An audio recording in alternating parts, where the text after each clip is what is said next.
Hi, it's Kat. How do you take care of a cat?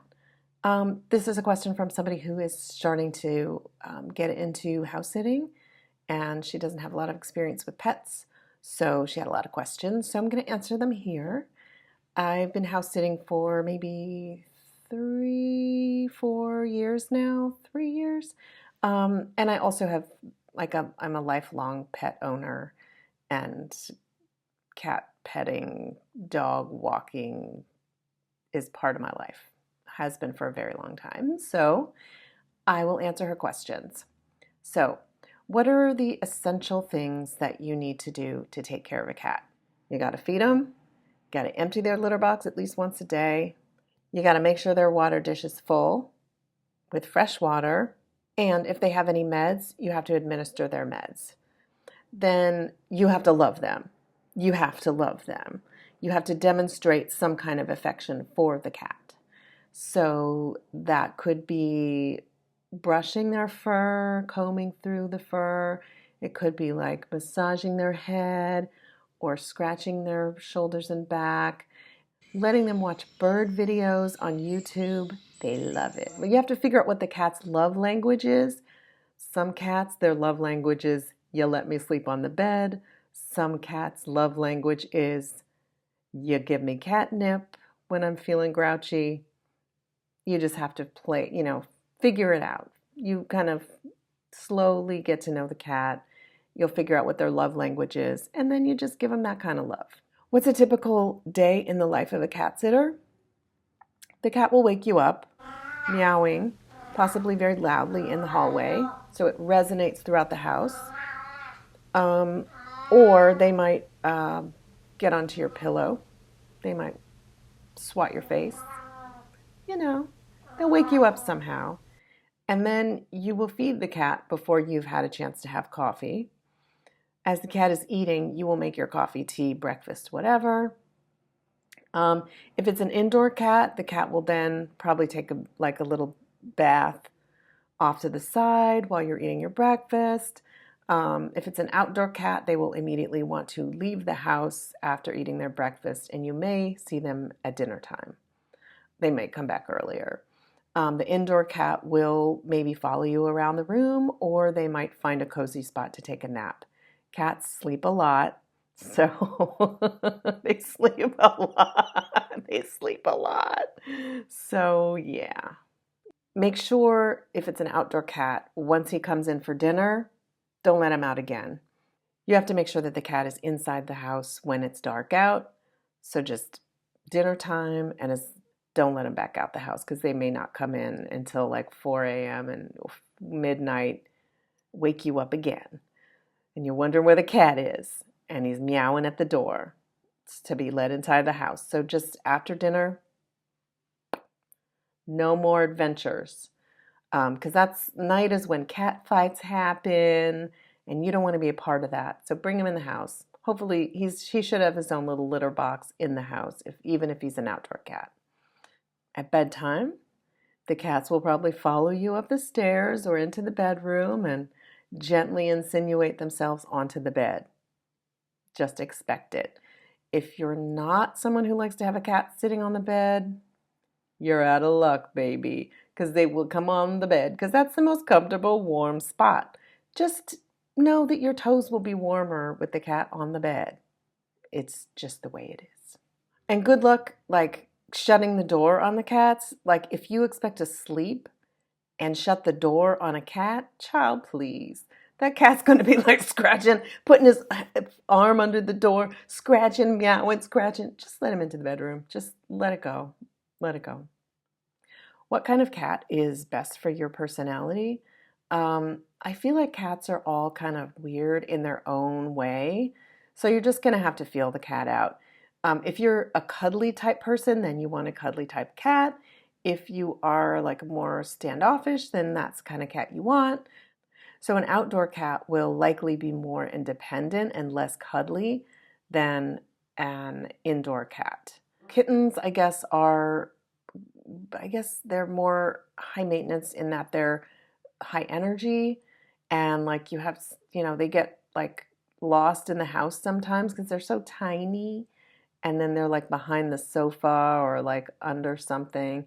So yeah, they're a little more high maintenance. Older cats can be, if they're healthy, they can be like really chill and like low maintenance. Um, and cats that need medication aren't necessarily high maintenance. It could be that they just need like one little pill slipped into a pill pocket once a day and they gobble it down and that's it. Or it could be, if the meds are more complicated, it could be like giving the cat a shot or something like that. So if you're house sitting, cat sitting, and the host is mentioning that the cat needs meds, find out what they are and how they're administered and what they're for, and just find out, ask questions about medication. How do you break the ice when you're meeting a cat for the first time? So cats like to approach you. They don't necessarily like to be the one to be approached. So most likely the best way is just to kind of go about your business and maybe even slightly ignore the cat a little bit if they're not coming up to you. Um, and once they see that you're there and they've like been able to observe you for a little bit, they will probably come up to you and start like rubbing it against your legs and maybe looking for some attention. So my advice is to kind of ignore the cat a little bit and let her get used to you in her environment. Yeah, definitely don't smother a cat with attention right away unless it's like asking, to be petted, if it's asking for attention, but like don't give it affection unless it's definitely asking for it. Consent is sexy. If you've been with a cat all day and it's just like not into you, break out the catnip. Just, I know it's a cheap ploy. Break out the catnip. She had another question, which was, how do you play with a cat? So cats tend to get bored kind of easily, so you won't have a long playing session with the cat the way you would with the dog necessarily, right? Dogs love to like run and play. You know how dogs do. But cats, they'll walk away in a heartbeat. So you'll get their attention for maybe 5-10 minutes, and then they'll be like, enough. So you can try, just first of all, I would try going into the cat's, like if they have like a little bowl or a basket with the cat's toys, start there. They like to chase little things with like flippy things that they like to like pounce on things, or get some like yarn and let them chase after that. Maybe get a ping pong ball or a tennis ball and like let them chase after that. If it's a kitten, you could lay down on the ground and let the kitten climb all over you. Kittens love that. I don't know. They just like pretend that you're like a jungle gym and they like climbing all around you. Their little sharp nails will go. They have sharp little nails, these kittens. They really do. But they love climbing around you. There's like a laser light that you can do, and they love chasing after that and pouncing on it. That's a thing. It's a theme. Chase, pounce, pretty much anything and if you happen to have a mouse in the house, a real live mouse, that's even more fun for them. They will play with that. Actually, they will play with a live mouse for hours. They love that. It's thrilling. Hopefully you won't have that experience. You can have a meowing contest. So if they start meowing, you'd be like, meow. They start meowing, you'd be like, meow. They start meowing, you're like, meow. You can go back and forth. They'll get bored of that quickly. Always don't overdo this, but the catnip, rub it against one of their favorite toys and like throw it at them, and then they can like wiggle around on the floor with that for about 5-10 minutes until they get bored. You see a theme. Chase, pounce, wiggle, wiggle, catnip, bored. Just remember that. Just remember the phrase, wiggle, wiggle. Wait. Just remember the phrase, chase, pounce, wiggle, wiggle, bored. You'll never go wrong. How to not get scratched or bitten by a cat. So don't make any sudden movements. Don't sneak up on a cat unless you're doing that chase around the house thing. Don't put your face next to a cat like this. Look, if you know the cat really well and or you're an experienced cat sitter, a cat whisperer, as it were, then you might want to go nose to nose with the cat. But if you don't know the cat, don't go nose to nose. That's the best way. And also know where you should ask your host or the cat's parent, like, where does the cat like and not like to be scratched or touched? Just don't touch that spot. Like some cats hate to be touched here, but they love to be scratched here. Go figure. So just know their like happy spots and their no-go zones, and you should be fine. Also be careful when you're sitting at your desk. If you have a chair with wheels on it, be careful, like before you move, look down and make sure the cat's not there, because they often like to like be real close to you and put their tail real close to the wheel of the chair that you're sitting in. It's just, I don't know why cats love doing that, but yeah, be careful when you're getting out of your desk chair. What should you do if the cat gets sick while you're cat sitting? First, call the host, the owner, the pet parent, and follow their instructions. It might be likely that the cat, he's always just passing hairballs. He does that every once in a while. Don't worry about it. Or it could be like, oh yeah, he has a medical issue that if we see this symptom, take him, whatever, like follow the instructions of the host. If you can't get the host right away, then call the vet. They should have left you the number of the vet that the cat goes to. So call the vet until you can hear from the host, and just follow instructions.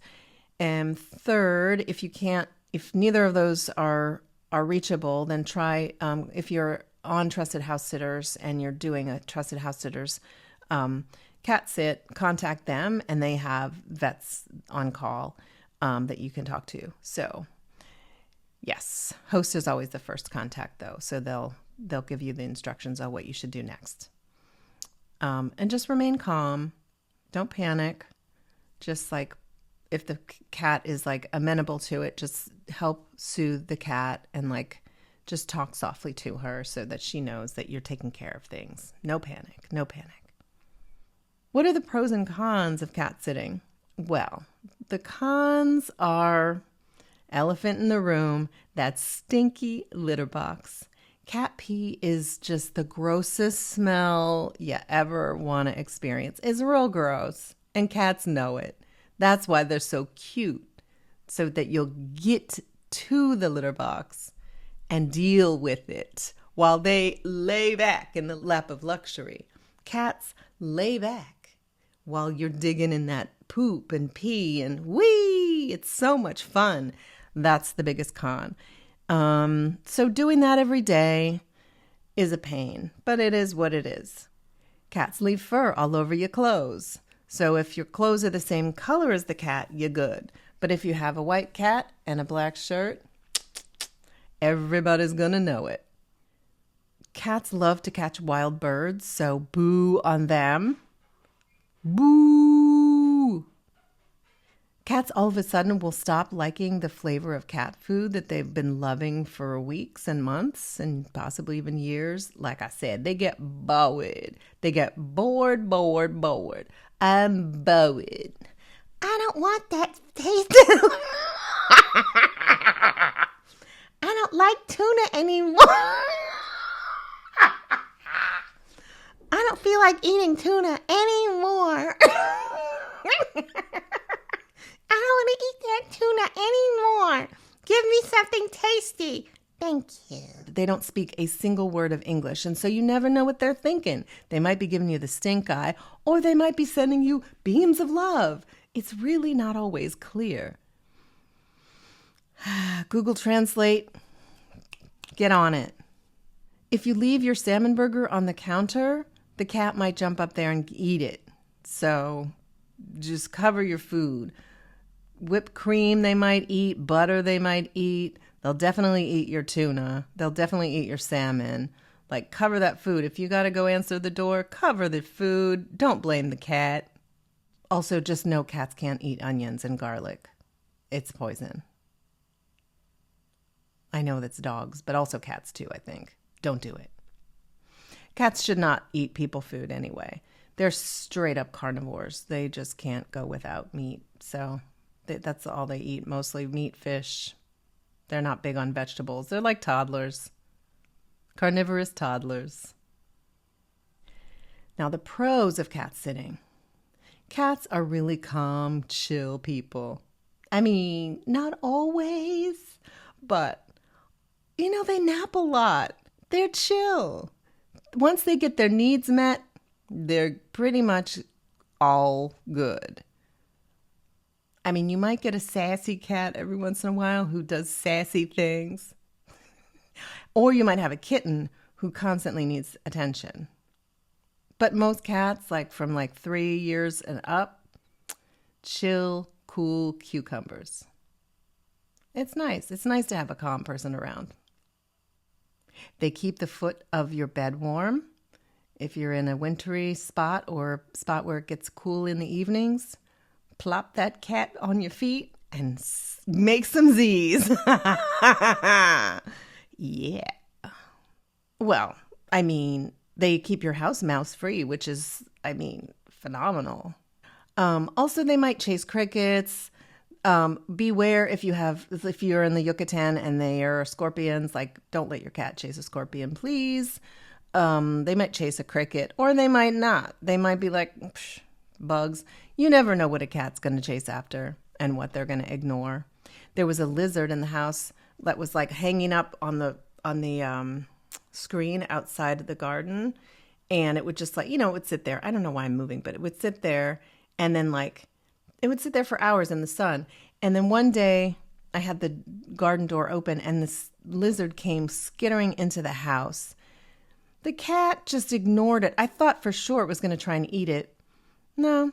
The lizard literally went a foot away from the cat, and the cat was like, I don't care. I don't care. I was So I had to get the lizard out of the house with a nice sweeping motion of the broom under the sofa. It was exciting. The cat was lazing in the sun while I did all this. So you never know what a cat's going to do. But for mice, you can pretty much count on a cat keeping your house mouse free, which is awesome. I guess number 1 is they're so cute. They're just cute. They're furry, cute, and absolutely adorable.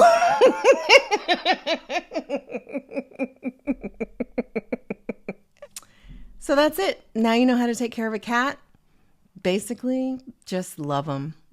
Love them, feed them, clean up their smelly litter box, and just chill and hang out with them. Practice on a cat near you. And if you're into cat sitting and dog sitting and house sitting and pet sitting and chicken sitting and fish sitting and plant sitting and all the things, then join Trusted Housesitters. I'll leave a link in the description below so you can get a 25% off your membership fee for Trusted Housesitters and start your house sitting journey.